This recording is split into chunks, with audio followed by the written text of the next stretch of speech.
Hello and welcome back to Dr. Logic awkwardly does logic in her office, and the video in which I give you the rules for negation. This is the last set of rules that we have for the basic rule set for propositional logic.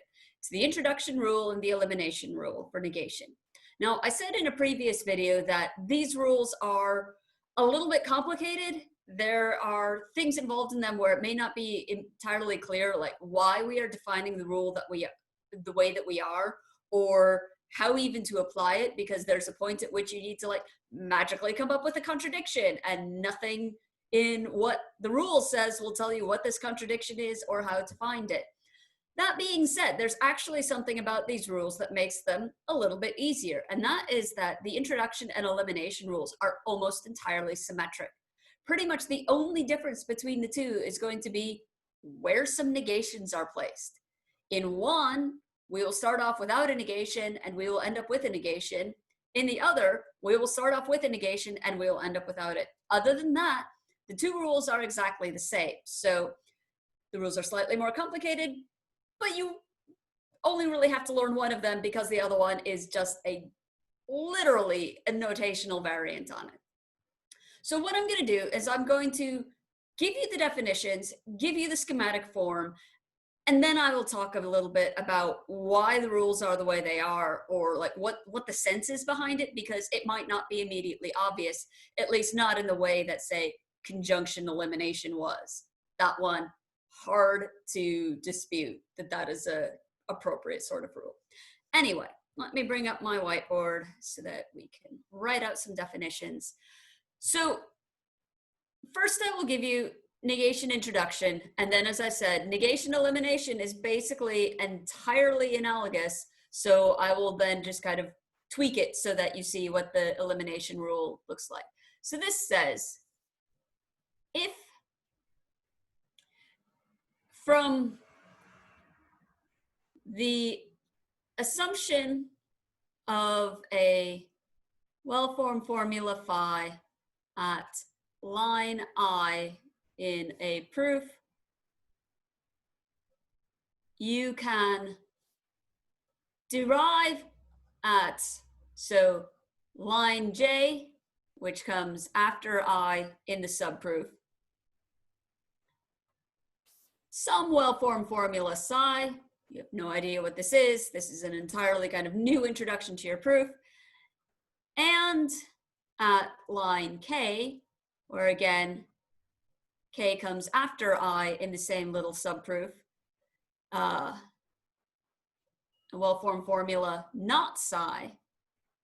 Then at line K, you can terminate your scope line.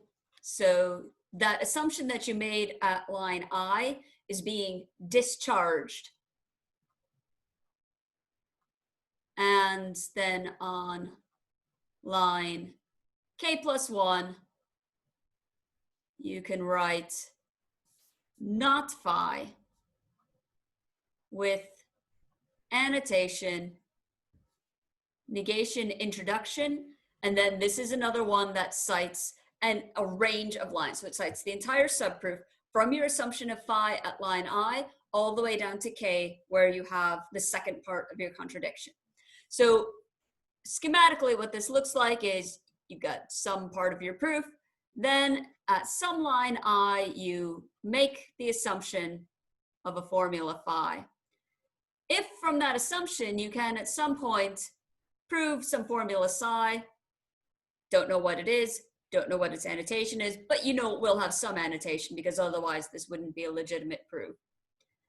And then later on, you get the negation of what you proved at the earlier line. So again, we don't know what annotation it will have, but it will have some annotation. If from the assumption of phi you can prove both psi and its negation, then you can stop that subproof, terminate the scope line, move out from underneath your assumption of phi, and conclude from that not phi. So negation introduction, lines I to K.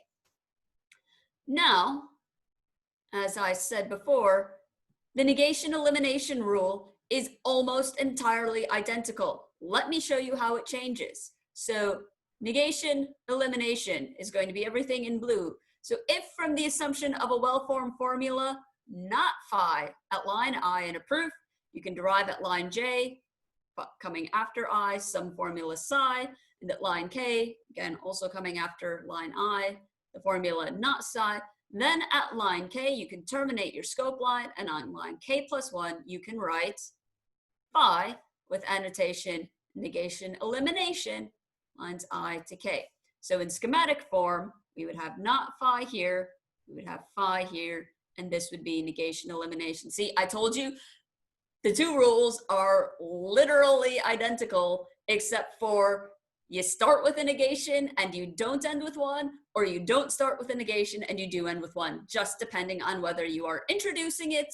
So here we move from something that didn't have a negation to something that did. We introduced it, or eliminating it, we started from one that had it, came to the end, and you didn't. So let me say just a little bit about the thought of these rules.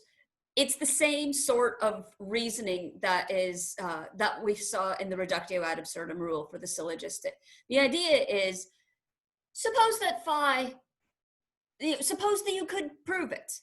If from that assumption, you were also able to prove a contradiction, so a formula and its negation, this is indication that something has gone wrong. Because ultimately, and we'll talk about this in a couple videos time, we want our rules to be sound in the sense that if we start off with true things, we will never prove false things. Whereas if you look here, well, if that wouldn't hold in this subproof. So this would be saying, well, if phi were true, then both psi and not psi would be true. In a classical logic, that's not possible.